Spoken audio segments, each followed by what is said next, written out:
자, 오늘은 주의 뜻과 결이 맞으면 언제든 회복된다라는 제목으로 하나님 말씀 전하겠습니다.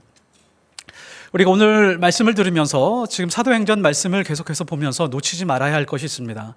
그것은 지금 바울이 계속해서 선교를 하고 있다는 사실입니다. 교회가 생기자마자 가장 먼저 한 일은 선교입니다. 예루살렘 교회가 선교에 대해서 별로 관심을 가지지 않으니까 하나님이 거의 문을 닫으시다시피 하시면서 예루살렘 교회가 잘 드러나지 않도록 하십니다. 안디옥 교회로 그 촛대를 옮기시는 그런 모습을 우리가 볼 수 있습니다. 교회가 선교를 하지 않고 복음을 증거하지 않으면 교회가 교회로서의 생명력을 잃어버립니다. 교인들이 교회에 와서 자기 삶을 고백하고 하나님 앞에 예배를 드리면서 자기 삶을 다시 회복하고 돌아가서 세상에서 나가서 사는 것도 중요하지만 그렇게만 신앙생활이 끝나게 되고 교회가 거기에서 멈춘다 그러면 교회의 진정한 생명력을 얻어가기가 어렵습니다. 하나님이 교회를 세우신 목적과 의도는 바로 선교라고 하는 것을 우리가 놓치지 않아야 됩니다. 바울이 2차 선교 여행을 떠나면서 자기 목적이 있었습니다. 계획이 있었습니다. 어떤 것이냐면 1차 전도 여행을 한 그 지역들을 되돌아보면서 그 지역에 있는 새신자들, 초신자들, 그리고 교회가 조금씩 생겨나기 시작을 했는데 그 교회를 조금 더 견고하게 하기 위한 계획과 목적을 가지고 있었습니다. 2차 선교 여행을 떠나게 되면서 그런데 그 계획이 하나님의 계획과 충돌하기 시작을 합니다. 바울의 계획이 너무 확고하니까 하나님이 환상을 보여서라도 그 계획을 틀 수밖에 없는 상황에 맞닥뜨리게 된 것입니다. 하나님의 말씀에 순종하여 바울은 2차 전도 여행을 떠나게 됩니다. 2차 전도 여행을 떠나게 되면서 어느 지역 하나 바울의 계획이 이루어지는 곳이 하나도 없습니다. 계획이 통하는 지역이 없었습니다. 바울이라고 하는 사람을 한번 잘 살펴보십시오. 바울은 굉장히 논리적인 사람입니다. 그리고 계획을 잘 세우는 사람입니다. 자신의 논리와 계획으로 자기의 사역을 이루어가는 것이 자기의 삶의 아주 편안한 모습입니다. 그런데 자신이 가지고 있는 계획이 무산되기 시작을 했을 때 아마 마음이 굉장히 힘들었을 가능성이 높습니다. 자, 그러면 바울은 자기 계획이 무산되기 시작을 했을 때 바울은 어떤 태도를 취했을까요? 하나님, 왜 이러십니까? 왜 이렇게 쫓기게 만드십니까? 왜 이렇게 힘들게 만드시는 겁니까? 라고 말하지 않고 하나님 앞에 엎드리기 시작을 합니다. 하나님의 뜻과 계획을 전적으로 신뢰를 하고 자기 자신을 깎아가기 시작을 합니다. 고린도에 우리는 도달했습니다. 고린도에 도달했을 때 바울의 영적인 변화가 아주 크게 일어납니다. 그게 고린도 전후서에 나타나기 시작을 하는데요. 고린도 전서 15장 31절에 보면 이렇게 고백을 합니다. 나는 날마다 죽노라. 왜 이렇게 고백을 했을까요? 하나님의 계획과 하나님의 그 영광과 하나님의 그 은혜 앞에서 내 자신을 깎아서 하나님께 드려야겠다라고 하는 결심이 있었던 것입니다. 마치 뭉뚱해지고 있는 그 연필을 깎는 것처럼 자신의 모습, 자신의 내면, 그 모든 것들을 다듬어 가고 있었습니다. 사실 하나님의 자녀들이 자신의 계획대로 인생이 풀리지 않는다라고 하는 것, 그것은 바로 하나님이 주신 축복입니다. 그것이 축복입니다. 만일에 인생이 우리 계획대로 잘 풀렸다라고 한다면 우리는 하나님의 은혜가 무엇인지 모르는 사람으로 교회 바깥에서 떵떵거리며 살 수는 있겠지만 아마 방황하고 공허함과 허무 속에서 살아가게 되었을 것입니다.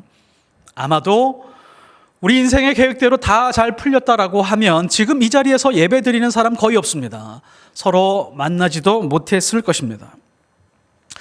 지금 바울은 빌립보, 데살로니가, 베레아, 아테네를 거치면서 고린도로 넘어왔습니다.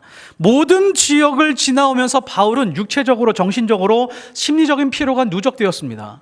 빌립보를 갔을 때 감옥에 갇혔습니다. 수도 없이 매를 맞고 감옥에 갇혔습니다. 육체적인 피로가 굉장히 크게 달했었습니다. 데살로니가 갔습니다. 베레아를 갔습니다. 거기서 폭력배들이 지속적으로 쫓아다녔습니다. 정신적인 피로가 굉장히 심했습니다. 아테네로 넘어갔습니다. 아주 똑똑한 사람들, 부유하고 똑똑한 사람들과 함께 토론을 하고자 하니까 심리적으로도 굉장히 피로도가 많이 쌓여가고 있었습니다. 아테네를 떠나오면서 쓸쓸했습니다. 혼자 아테네에서 머물다가 고린도로 넘어오게 되었습니다. 누가와 디모데, 실라 없이 홀로 넘어오면서 정서적으로도 굉장히 고독했을 것입니다. 자기 사역을 한번 뒤돌아 보니까 빌립보 그렇고 데살로니가 베레아를 지나왔는데 거기서 이렇다 할 만한 무언가를 남기고 온 것 같지가 않습니다. 아테네에서도 자기가 가지고 있는 모든 것을 다 쏟아부었지만 거기에서 믿는 사람들이 많이 나오지 않았습니다. 어디 가서 교회를 하나 번듯하게 세우고 믿음의 사람들을 번듯하게 양육을 하고 그리고 떠나야지만이 속이 시원한 사람이 바울인데 그런 일을 한 번도 이루지 못하고 도시를 옮겨 다녀야 됐습니다. 고린도에 가면 좋은 사람들 만나고 좀 편안하게 쉬면서 사역을 할 수 있을까라고 생각을 했는데 고린도에 가니까 도시 자체가 절망적이었습니다. 고린도는 항구 도시였고요. 무역이 많이 일어나고 있었기 때문에 그리스 지역 전체에서 고린도가 무역이 가장 활발했습니다. 그 지역이 거기에 보면 부유하고 향락의 도시였습니다. 타락과 음란의 대명사가 고린도였습니다. 특히 이 지역을 사로잡고 있는 여신이 하나가 있었는데 아프로디테라고 하는 여신입니다. 비너스 여신이죠. 이 여신을 섬기고 있는 여사제들이 1000명 정도가 됐습니다. 이 사람들이 어떻게 예배를 드리는가 한번 살펴봤더니 신전에 예배 드리는 시간에 1000명의 여사제들과 남자들이 성관계를 가지고 있는 그 자체가 예배로 인정을 하고 있었습니다. 그래서 그 고린도 사람처럼 행동한다 라고 하면 음탕하다라고 하는 의미였고 고린도화 되었다라고 하는 것은 문란하다라고 하는 뜻이고 너 고린도 여자냐? 라고 하는 것은 아주 심한 욕이었습니다. 너 매춘부냐? 라고 하는 의미와 똑같습니다. 영어 단어를 한번 찾아보시면 코린티안이라고 하는 단어를 찾아보시면 거기에 사치스러운, 향락스러운 그런 의미가 아직도 남아 있습니다. 거대한 타락의 도시 고린도에서 일반 사람이 그냥 정상적으로 바르게 살아가는 것도 어려운데 바울이라고 하는 사람이 가서 그 자리에서 복음을 증거하는 것도 더 큰 어려움이었습니다. 거기다가 현실 속에서 생존을 해야 되는데 적어도 먹고는 살아야 되는데 먹고 사는 것이 굉장히 어려웠습니다. 설상가상으로 항구 도시, 무역의 도시였기 때문에 물가도 굉장히 높았습니다. 다른 지역에서 살 수 있는 것보다 물가가 더 높았기 때문에 아마 먹고 사는 것이 굉장히 어려웠을 가능성이 높습니다. 그래서 생계가 어려워서 바울은 천막을 만드는 업체를 찾아가서 천막 만드는 노동자가 됩니다. 고린도에서 보면 안식일에만 말씀을 전했습니다. 아테네에서는 적어도 주중에 언제든지 가서 길거리에 가서 토론하면서 복음을 증거할 수 있었는데 고린도는 생계 때문에 먹고 사는 문제를 해결해야 되기 때문에 그 전까지는 전임 사역을 했다면 이제는 일주일 내내 일을 하고 파트 사역을 해야 되는 그런 절망적인 상황이 찾아오게 되었습니다. 이 시점에서 바울을 한번 보십시오. 바울은 자기가 원하고 계획한 것도 아니고 주님이 강권해서 이 땅에 고린도에 들어왔습니다. 그러면 하나님이 길을 열어서 인도해 주셨으면 가는 곳마다 문이 열리고 적어도 융숭한 대접은 아니더라도 먹고 잘 곳은 있어야 되는데 그런 것을 찾을 수가 없었습니다. 내가 돈을 벌지 않으면 먹는 것이 해결되지 않는, 먹고 입을 것을 내가 책임진다라고 하는 하나님의 뜻이 실현되지 않는 것 같은 그런 일들이 일어났습니다. 선교사로 복음을 전하는 일, 이런 상황에서 복음을 전하는 것이 힘든 일인데 가는 곳마다 반대하는 사람들이 있고 가는 곳마다 난관이 있고 고통과 박해가 기다리고 있었습니다. 바울에게 24시간을 주어도 땅끝까지 복음을 증거하는 것이 다 못하게 될 텐데 지금 일주일에 단 한 번 복음을 증거하는 그 상황이 얼마나 힘이 들었겠습니까? 앞서서 말씀드렸었던 것처럼 이 고린도전서 후서를 보면 바울이 이때의 심정을 아주 잘 기록해 두고 있습니다. 고린도전서 2장 3절을 보면 내가 너희 가운데 거할 때에 약하고 두려워 심히 떨었노라 라고 그렇게 말을 합니다. 1년 6개월을 머물렀는데 고린도 교회 사람들이 이 편지를 받고 아마 안쓰러웠겠죠. 고린도에 있을 때 좀 편안하게 사셨으면 좋았을 텐데 이렇게 힘드셨구나라고 하는 것을 알게 되었을 것입니다. 여러분이면 이럴 때 뭐라고 하나님께 부르짖으시겠습니까? 살아온 생애에 녹록지 않으셨을 것입니다. 힘들으셨을 것입니다. 그때마다 어떻게 극복해 오셨습니까? 뭐라고 하나님 앞에 기도하셨습니까? 바울이라고 항상 성령 충만한 것은 아니었습니다. 고린도에 거주할 때 약하고 두려움에 떨리는 매일매일을 보내게 되었습니다. 아마 불면증도 있었을지도 모르겠습니다. 보통 사람들은 약해지고 두려워지면 그 원인을 찾아내서 불평과 불만을 터뜨리게 되어 있습니다. 바울이 예수 그리스도를 만나고 죽을 때까지 단 한 번도 불평과 불만을 쏟아낸 적이 있는지 한번 보십시오. 힘들고 괴롭고 고통스러운 날들이 하루도 빠짐없이 이어지고 있었지만 단 한 번도 불평과 불만을 쏟아낸 적이 없습니다. 만일에 요나 선지자가 바울의 입장이었다면 수도 없이 매일매일 불평과 불만을 쏟아냈을 것입니다. 하나님, 저희가 못하겠습니다. 다른 데로 가겠습니다. 라고 하면서 수도 없이 불순종했을 것입니다. 엘리야가 바울의 입장에라고 하면 엘리야도 또한 어딘가에 널브러져서 하나님, 이제 저를 좀 데려가 주십시오. 로뎀나무 같은 데 앉아서 그렇게 아마 외쳤을 가능성이 높습니다. 근데 바울은 단 한 번도 하나님의 뜻을 거스리지 않고 두려움에 떨지언정, 약함을 고스란히 감내할지언정 원망과 불평으로 시간을 허비하지 않았습니다. 성경에 뚜렷하게 그 모습이 나오진 않지만 전체적으로 봤을 때 반드시 바울의 모습은 그런 삶을 이어가고 있었던 것입니다. 이게 무슨 뜻이죠? 다른 말로 하면 하나님의 뜻과 결이 다르지 않은 삶을 살았다라고 하는 것입니다. 하나님의 뜻과 결이 다르다라고 하는 것은 무엇일까요? 우리의 신앙에서 하나님의 뜻과 결이 다른 모습으로 사는 것은 무엇일까요? 자기의 기분이 태도가 되고 자기의 기분이 행동이 되는 것입니다. 이것이 바로 하나님의 뜻과 계획과 결이 다른 모습입니다.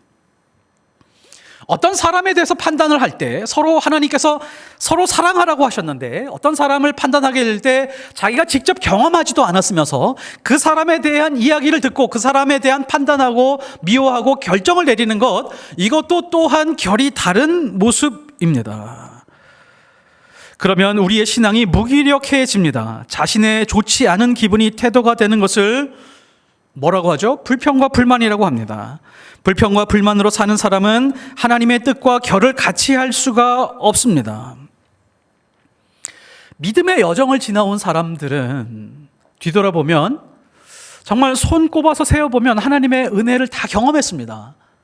심지어 기적도 경험한 사람들도 많이 있습니다. 그런데 하나님의 은혜와 기적을 경험한 후에 이것이 깨달음으로 혹은 삶으로 펼쳐지거나 이어지지 않는다라고 하면 우리의 믿음은 이중적으로 바뀌어버리든지 우리의 믿음은 방자하게 됩니다. 누군가에게는 무례하게 하고 누군가에는 불쾌하게 만들고 하나님 앞에서는 건방진 모습으로 살 수 있다는 말씀입니다. 이스라엘 백성들을 한번 보십시오. 이집트에서 10가지 재앙이 내리는 것을 보았습니다. 하나님이 내리시고 하나님이 주권자다라고 하는 것을 두 눈으로 목격하고 목도했습니다. 바다가 갈라지는 것을 보았고 바다가 갈라진 그 위를 걸어갔었습니다. 광야에 갔을 때 하늘에 메추라기와 만나와 메추라기가 내리고 있었고 반석을 치면 물이 나와 있어서 그 물을 먹었습니다. 길을 잃었을 때는 구름 기둥과 불 기둥이 인도해 주었습니다. 자, 그런데 출애굽 내내 이스라엘 백성들이 단 한 번이라도 하나님께 감사한 것을 본 적이 있습니까? 하나님, 우리를 인도해 주셔서 감사합니다. 시시때때로 일용할 양식을 채워주시고 우리 인생의 길을 인도해 주셔서 감사합니다 라고 하는 감사의 모습을 본 적이 있습니까? 불평과 불만으로 계속해서 이어지고 있었습니다. 모세도 지치고 하나님도 지치는 상황이 계속되고 있었습니다. 하나님이 왜 광야로 이끄셨는지 그 이유와 목적에 대해서는 알고 싶은 마음이 1도 없었습니다. 힘들면 불평하고 은혜가 있으면 당연한 것으로 여기면서 살아갔습니다. 잘 보십시오. 결국에 이스라엘 백성들이 불평과 불만 끝에 만들어낸 결정체가 있습니다. 그 결정체가 바로 금송아지입니다. 나는 만족하지 못합니다. 만족하지 못한 상태에서 불평과 불만이 나오니까 다른 것으로 만족을 채우려고 하다가 하나님을 제거하고 하나님을 교체하고 금송아지를 세워서 자기를 만족해 하며 그 앞에서 뛰놀았다라고 성경이 기록하고 있습니다. 뛰놀았다라고 하는 의미가 무엇이냐면 그냥 거기서 축제를 즐겼다라고 하는 의미가 아니라 원어의 의미는 광란의 밤을 보냈다, 음란한 짓을 했다라고 하는 의미를 가지고 있습니다. 이 모습은 아프로디테 신전 앞에서 여사제들이 하고 있는 그 예배의 모습과 전혀 다르지 않습니다. 하나님의 은혜와 하나님의 주신 그 기적을 맛보았음에도 불구하고, 그래서 믿음의 사람들이 지나친 불평과 불만을 순간순간 이어가게 되면 나중에 그 결정체가 바로 우상이고, 그리고 하나님을 교체하는 일들이 우리의 마음속에서 일어나게 됩니다. 바울은 자기의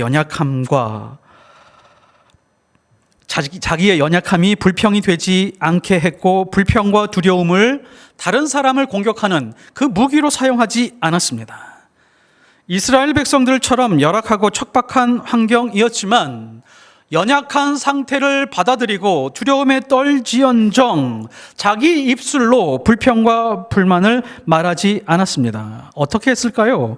고린도전서 2장 2절에서 3절에 보면 내가 너희 중에서 고린도에서 너희들과 함께 있을 때에 예수 그리스도와 그의 십자가에 못 박히신 것 외에는 아무것도 알지 아니하기로 작정하였음이라. 그러니까 십자가로만 마음을 다스리고 십자가로만 입술을 다스리고 살았다라고 하는 그런 의미입니다. 우리의 인생 속에서 우리가 인생을 살아오면서 내 계획과 내 생각대로만 이루어졌더라면 얻지 못했을 행복들이 훨씬 더 많다라고 하는 것을 아십니까? 예수 믿는 것 자체가 그렇습니다. 우리가 지금 예수 믿고 예배 드리고 있는 것 자체가 그렇습니다. 이 자리에서 누군가가 인생의 최고의 행복의 순간에 예수를 받아들이셨습니까? 대부분의 사람들은 좌절과 절망과 실망과 고난과 고통 중에 예수 그리스도께 나아왔습니다. 자, 그러면 하나님께서 좌절과 실망과 연약함을 주신 그것이 바로 축복이라고 하는 것입니다. 왜냐하면 우리 인생의 주인이시고 생명의 주인이신 예수 그리스도를 만나게 되었기 때문입니다. 우리가 당하는 고통과 좌절을 우리의 시선으로 보면 불만이지만 하나님의 사랑과 계획을 믿는다면 입을 다물고 조금 기다려볼 필요가 있지 않겠습니까? 그러면 기다리고 인내하고 하나님의 뜻을 신뢰하다가 보면 하나님이 주시는 선물이 있습니다. 바울이 약하고 두려움에 떨었을 때 하나님이 특별한 선물을 준비해 주셨는데요. 2절입니다. 2절. 아굴라라 하는 본도에서 난 유대인 한 사람을 만나니 글라우디오가 모든 유대인을 명하여 로마에서 떠나라 한 고로 그가 아내 브리스길라와 함께 이달리아로부터 새로 온지라. 바울이 그들에게 가매. 바울이 생계를 위해서 천막업체에 취직하러 갔습니다. 그냥 생계를 위해서 간 겁니다. 어쩔 수 없이 먹을 것을 먹고 살아야 되니까 갔습니다. 천막업체의 주인을 만났는데 그 사람이 아굴라라고 하는 사람이었습니다. 이 아굴라라고 하는 사람은 본도에서부터 로마로 갔다가 고린도로 온 사람입니다. 본도는 어디냐면 튀르키예 북쪽 연안 그쪽에 있는 지역을 본도, 폰투스라고 말합니다. 거기에서 있다가 어떤 이유 있는지는 모르지만 로마로 이주를 합니다. 그 당시 로마가 최고의 도시였기 때문에 아마 여러 가지 이유로 갔겠죠. 큰 도시로 가자. 그래서 큰 도시에서 살다가 로마의 황제, 4대 황제 글라우디오스라고 하는 이 황제가 있었는데 어느 날 갑자기 이 땅에 있는 모든 유대인은 다 나가라. 추방 명령을 내립니다. 유대인들이 약간 소동을 일으켰었거든요. 유대인들이 어딜 가나 튀잖아요. 그래서 황제가 화가 나가지고 유대인 너희들은 모두 다, 그러니까 로마 시민권을 가지고 있는 사람은 제외했겠죠. 그 모든 사람들을 다 추방했습니다. 그때 추방을 당해서 어쩔 수 없이 쫓겨서 나온 사람이 바로 아굴라와 브리스길라 이 부부입니다. 이 부부가 고린도로 이주를 하게 되었습니다. 2016년, 지금부터 10년 전인데 개성공단에서 우리 한국 사람들, 남한 사람들이 이렇게 쫓겨나게 된 사실을 알게 되죠. 오후 5시쯤 일을 마무리하려고 하는데 북한 정부에서 남한 사람들 다 나가시오 라고 그렇게 갑자기 추방 명령을 내립니다.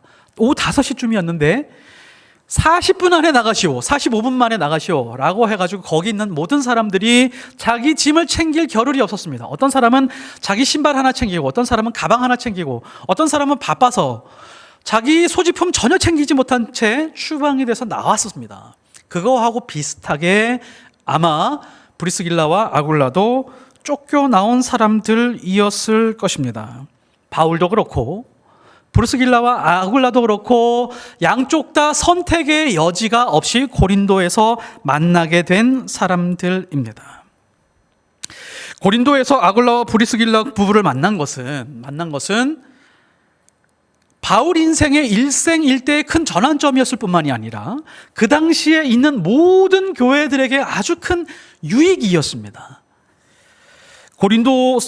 로마서 16장 3절 4절을 보면 너희는 그리스도 예수 안에서 나의 동역자들인 브리스가와 아굴라에게 문안하라. 그들은 내 목숨을 위하여 자기들의 목까지도 내놓았나니 나뿐 아니라 이방인의 모든 교회도 그들에게 감사하느니라.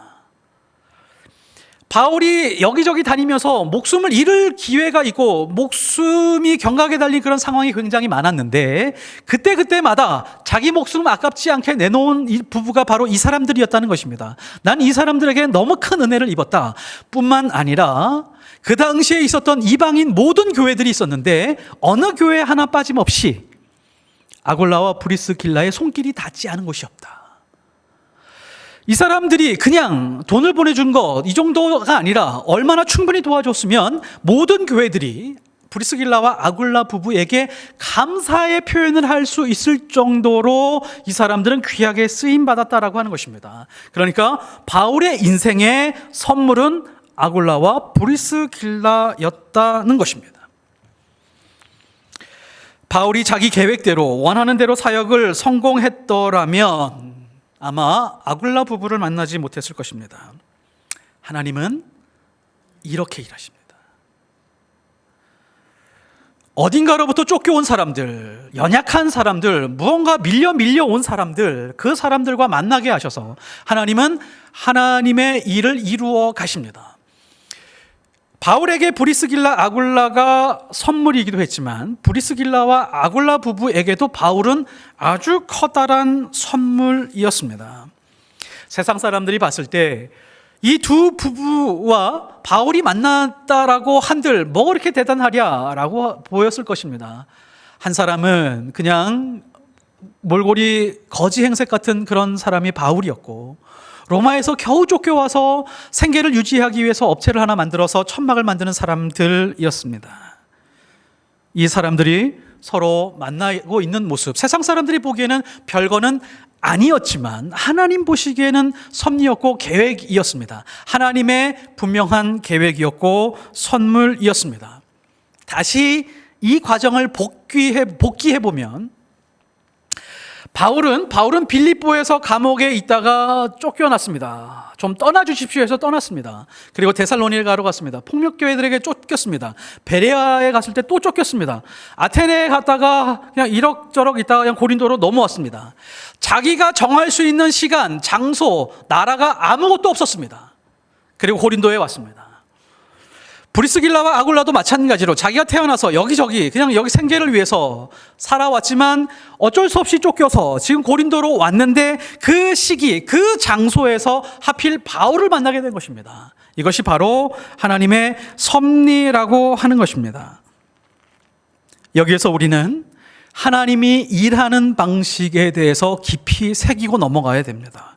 이사야서 55장 8절에서 9절을 보면 이는 내 생각이 너희의 생각과 다르며 내 길은 너희의 길과 다름이니라. 여호와의 말씀이니라. 이는 하늘이 땅보다 높음같이 내 길은 너희의 길보다 높으며 내 생각은 너희의 생각보다 높음이니라. 우리는 여기서 하나님의 생각과 우리의 생각을 비교했을 때 하나님의 생각이 훨씬 더 높으시다라고 하는 것을 인정하게 되고, 하나님이 가시는 길, 인도하시는 길이 내가 계획했던 것보다 훨씬 더 수준이 높다라고 하는 것을 받아들이게 됩니다. 그러나 이거보다도 훨씬 더 큰 의미가 있습니다. 하나님이 요구하시는 것은 하나님이 생각하는 것과 우리의 생각하는 것이 결이 같아야 된다는 것입니다.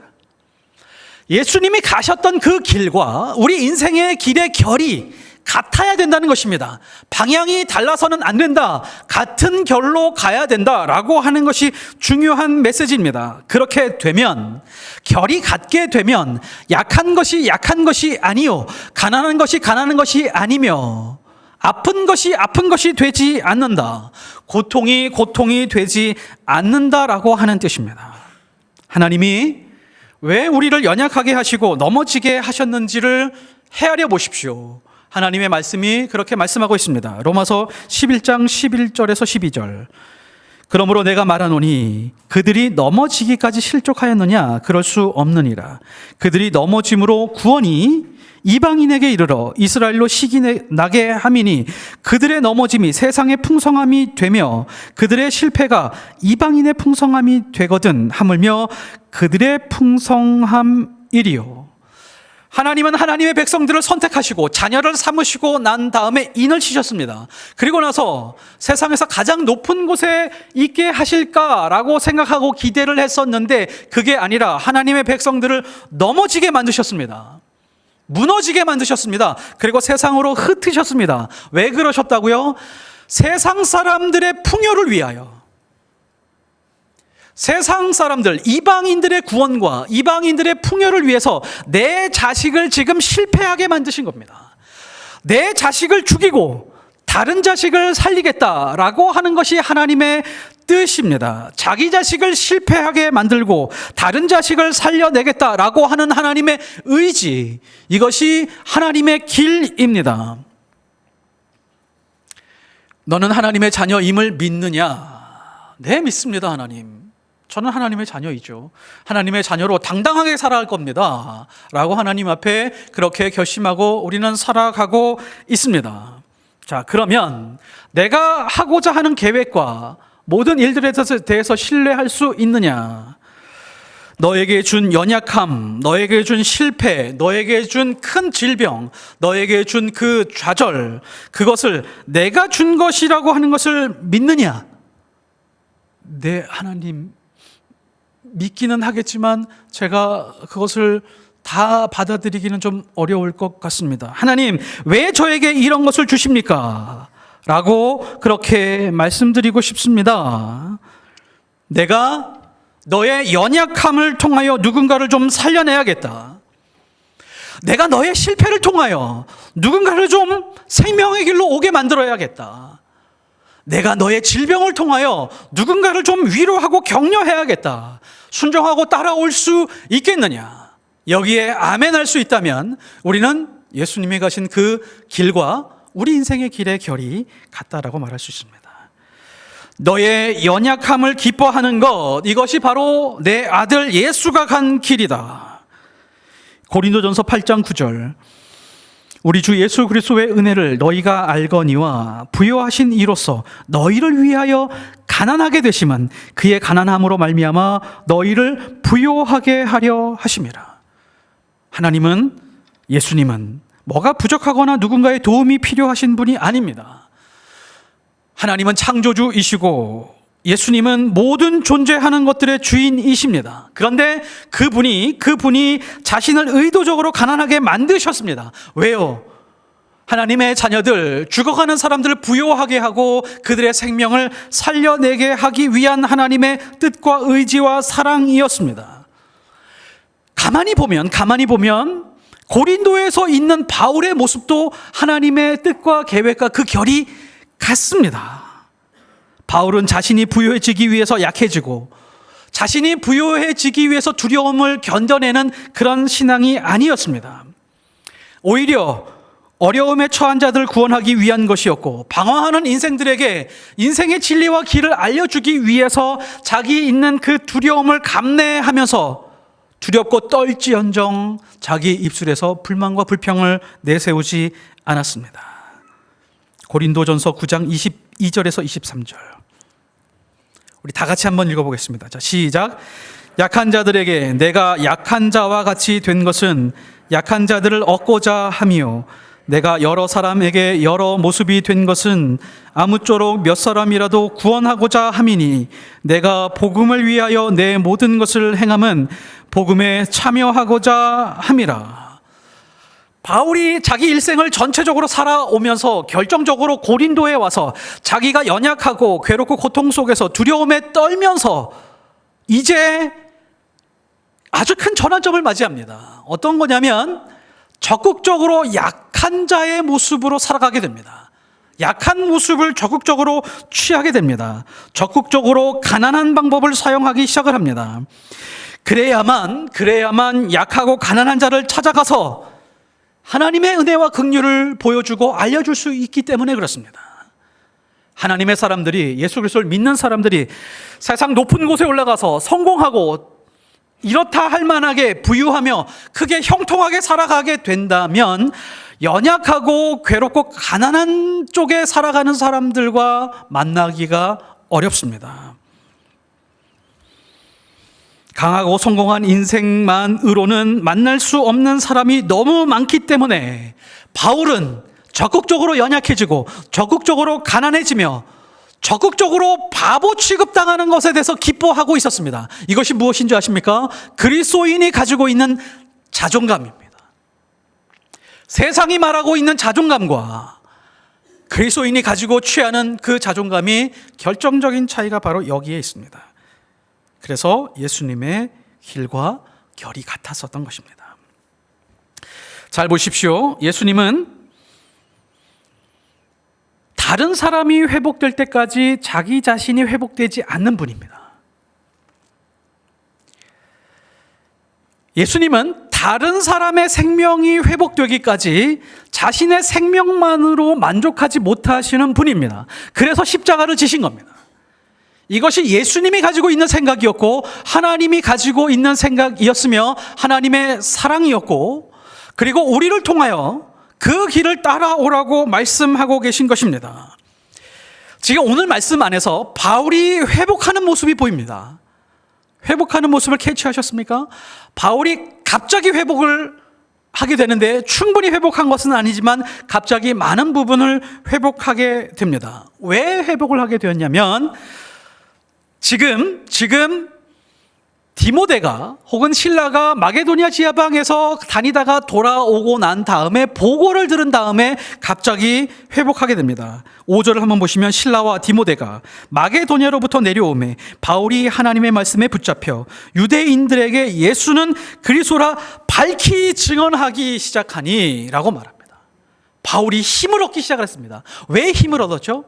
특히 디모데가 데살로니가에 갔는데, 데살로니가에서 복음을 증거했는데 바울 생각에는 몇 사람 믿게 되지 않은 것 같고 교회가 세워지지 않을 것 같아서 그냥 그저 그랬는데, 디모데가 갔다 와서 디모데 선생님, 놀라운 일이 일어났습니다.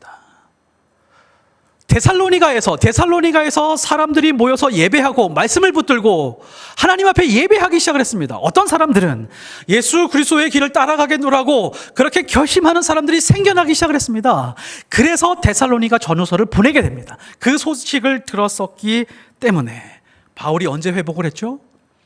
다른 사람들의 생명이 살아나고 있다라고 하는 그 소식을 듣고 자신의 영적인 부분들도 살아나기 시작을 했습니다. 함부로 낙심하지 마십시오. 나중에 시간이 지나면 하나님 앞에 죄송해지기 시작을 합니다. 하나님, 제가 그때 잘못 생각했네요. 지금 내가 처한 상황에 대해서 함부로 속단하지 마십시오. 지금 내가 처한 상황을 보면 좋고 나쁘고를 결정하기가 매우 어렵습니다. 좋은 것이 나쁜 것이 되고 나쁜 것이 좋은 것이 되는 게 얼마나 많은지 모릅니다. 나중에 하나님 앞에 섰을 때 민망해집니다. 나의 행동과 그 태도, 말 이런 모습들을 통해서 하나님이 다 들으셨을 텐데 하나님 보기에 민망해질 때가 있습니다. 하나님의 생각과 계획의 결을 따라가십시오. 하나님의 뜻과 결이 맞으면 우리가 회복이 됩니다. 어떻게 회복이 되냐면 누군가가 회복이 되는 것을 보고 내가 영적으로 회복이 됩니다. 이게 진짜 회복입니다. 인생을 살아오면서 여러 번 회복이 되신 적이 있으시죠? 아, 내가 좀 회복이 됐구나. 육체적으로, 정신적으로, 심리적으로 회복이 됐어 라고 할 때가 있지만 진짜 본질적으로 회복이 되는 때는 언제냐면 내 상황이 어렵고 연약할지라도 누군가가 예수 그리스도를 믿고 회복이 되고 생명이 다시 살아나는 그 모습을 보고 내가 살아날 때가 그때가 진짜 완전한 회복입니다. 이런 은혜가 저와 여러분에게 있기를 예수 그리스도 이름으로 축복합니다. 기도하겠습니다.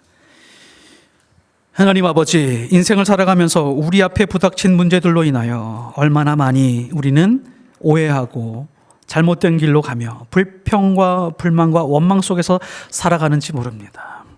아버지, 우리가 힘들고 어려운 그 상황들 속에서 하나님이 계획하신 바가 있고 그 하나님의 높으신 생각과 그 높으신 길이 그 안에 있다는 것을 우리가 알고 참고 기다릴 수 있게 하여 주시옵소서.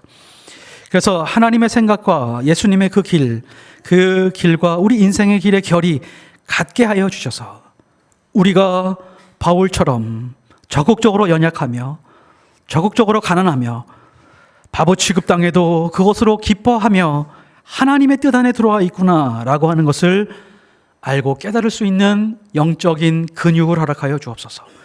감사와 영광을 올려드리며 예수 그리스도 이름으로 기도드렸사옵나이다.